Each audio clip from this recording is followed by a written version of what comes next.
Hi, it's Steve. Today we'd like to show you how to change the light socket on your dryer. It's a really easy repair. Let me show you how we do it. Now before we begin this repair, we will need to disconnect power to the dryer. So either pull it far enough forward that you can unplug it, or locate the electrical panel, turn off the appropriate breaker, or remove the appropriate fuses. And once we've done that, our next step will be to open up the door so we can lift off the main top to access the front panel. Now with the door opened up, we now have access to the two screws that go up through the top of that front panel to secure it to the main top. So using a number 2 Phillips screwdriver, remove those screws.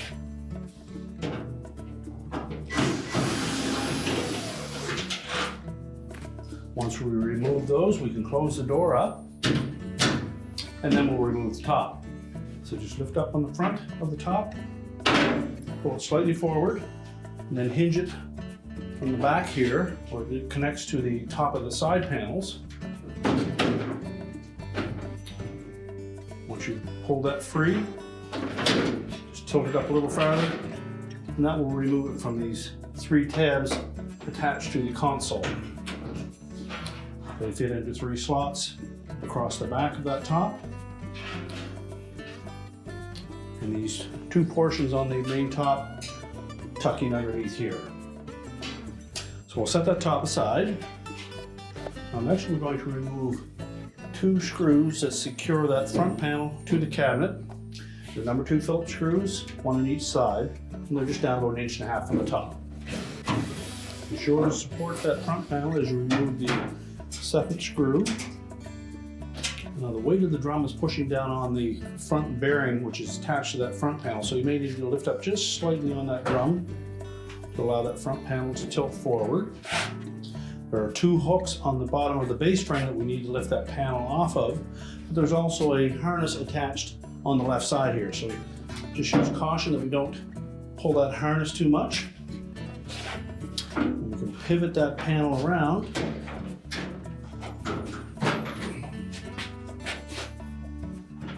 And from there we can disconnect that wire harness so that we can do the repair. Now with the front panel supported, we're ready to disconnect that wire harness. We'll start by just sliding this tab out of the way. That will expose the wires that are attached to the door switch. So we'll first of all remove those. Using a pair of needle nose pliers, simply pull the wire terminal off of the switch and pull on the terminal, not the wire itself. Take note of where those wires are located. Now as well, we have a single black wire here with its own connector, and we need to separate that. Now the best way to separate that harness connector is with a small flat blade screwdriver.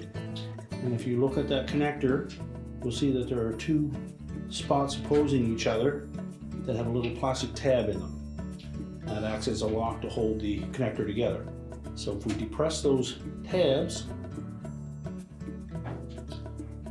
while pulling on the opposite end of that harness, we can separate that. So now we'll take that whole front panel assembly and we'll set it on a suitable work surface, and we can change out that part. Now with that front panel laying face down on a suitable surface, we'll next remove the remaining wire to that door switch, which would be the center one. Again, we'll use our pliers, pull on the terminal.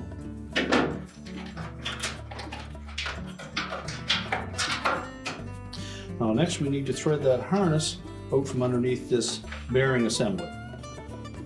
Now to do so, it's easier just to pry that bearing assembly slightly away from that front panel. What we need to do when we reinstall the new socket and harness is to make sure that the harness comes out through between those 2 plastic pegs. So to do so, we'll probably need to lift that whole plastic housing away from the metal front panel. So our next step will be to remove the bulb. Just set that aside. We can remove the retaining screw that secures that socket to the front panel. And Again, we'll have to lift that top bearing away from the front panel, so make sure there's no signs of any cracks in it before you start pulling on it. It is just a friction fit.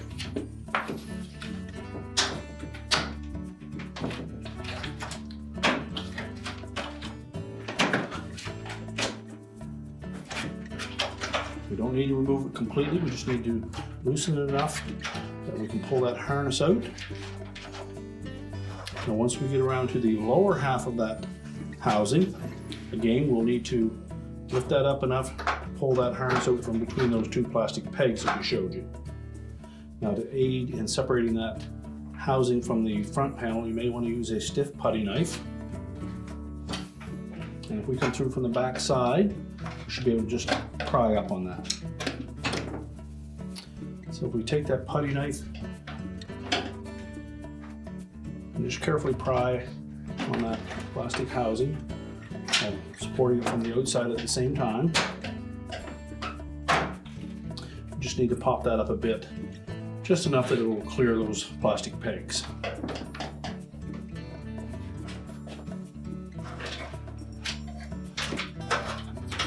Now once that harness is free, just peel that out.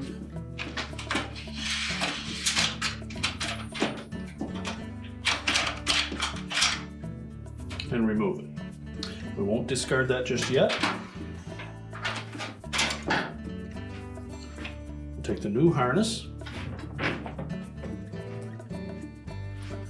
We'll begin by threading that underneath that housing in the same manner that we removed the old one.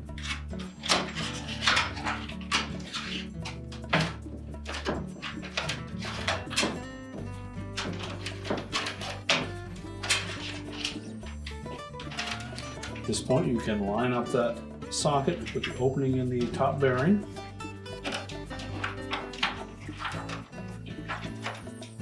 Just tuck that up through, then line up the mount with the screw hole.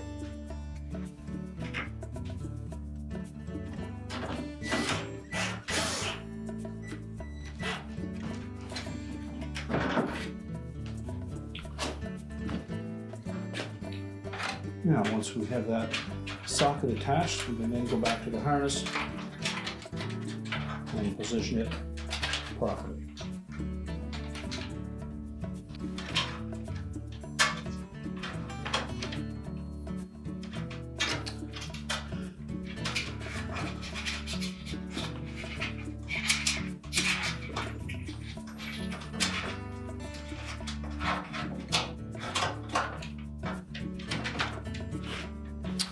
And this is where we need to make sure that we tuck the tail end of that harness up in between those two plastic pegs.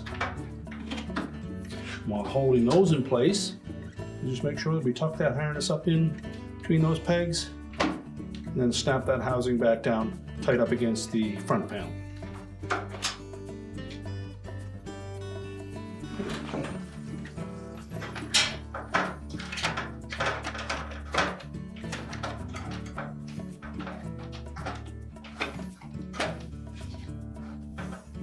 So just make sure that stays in place.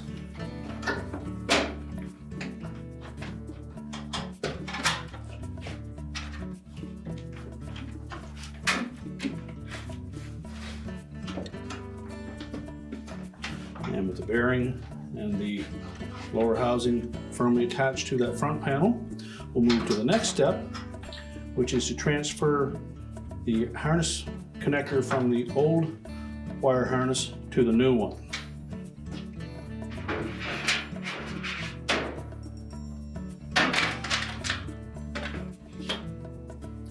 So we basically need to remove that plastic piece from that old harness.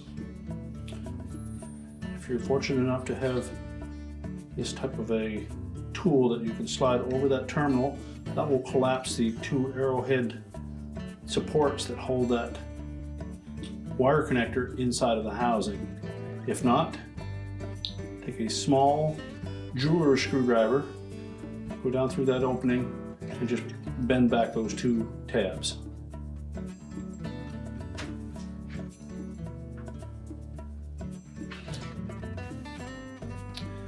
Basically, that's the shape of that wire terminal, and it fits up through that hole in the bottom of the housing and then locks in place on that collar. Essentially what this tool does is flatten out those two tabs and allows us to pull that plastic housing right out over top of it.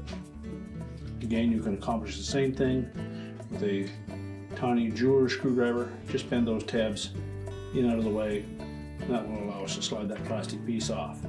Once we've done that, we can discard that old socket.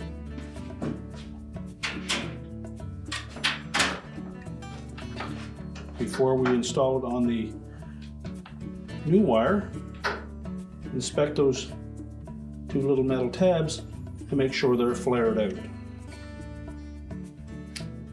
When installing that plastic housing, we put the narrow end on first, press it firmly down onto that wire end, and then just give it a little tug to make sure that it's locked in place. And normally you can look through that opening on the side and see that those little arrowhead tabs have caught onto the shoulder of that housing. So next we'll reattach that single wire from that harness to the door switch.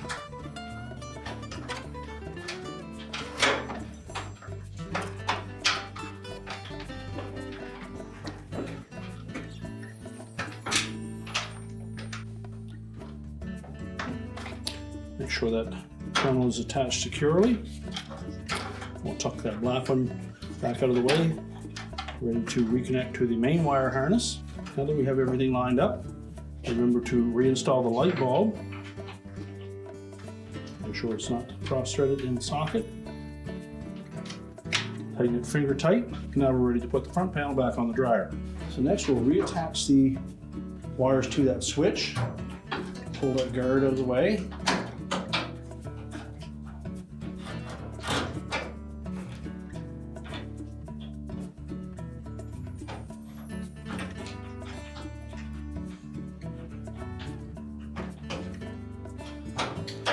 Then tuck that back into place, make sure that tab slides into that slot.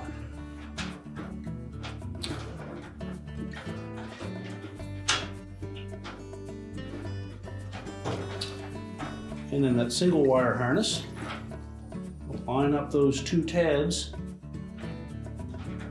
with the appropriate spaces on the opposite end of that. Push it in until it locks in place.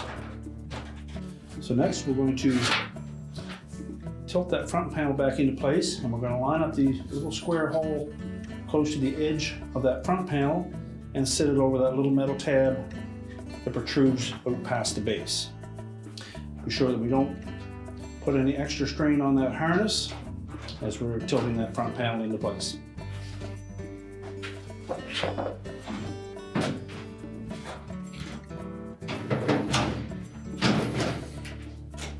Now, once we have both sides engaged, make sure the wire harness tucks safely into place.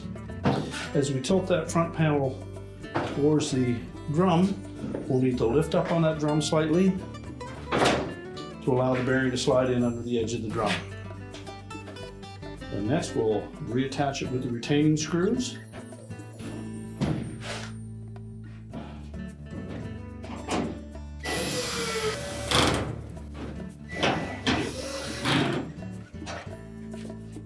And now we're ready to put the main top back on. So again, when putting that main top on, we want to make sure that we catch the edge of that top panel and slide it in underneath that rear support. At the same time, we're going to engage those three tabs on the bottom of the console with the three slots on the back of that top. So hook those in first. Center that top with the console.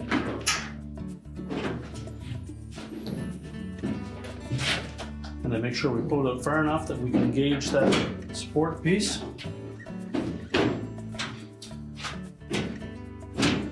Push it back into place. And that should line up perfectly side to side. You can then open up the door and secure it with the two screws through the top of the front panel. As you push that screw up through, you'll see it come through the top of the front panel. Should line up with the hole in the top. Tighten it securely, close the door up. We're now ready to push the dryer back into place, reconnect the power, and your repair is complete.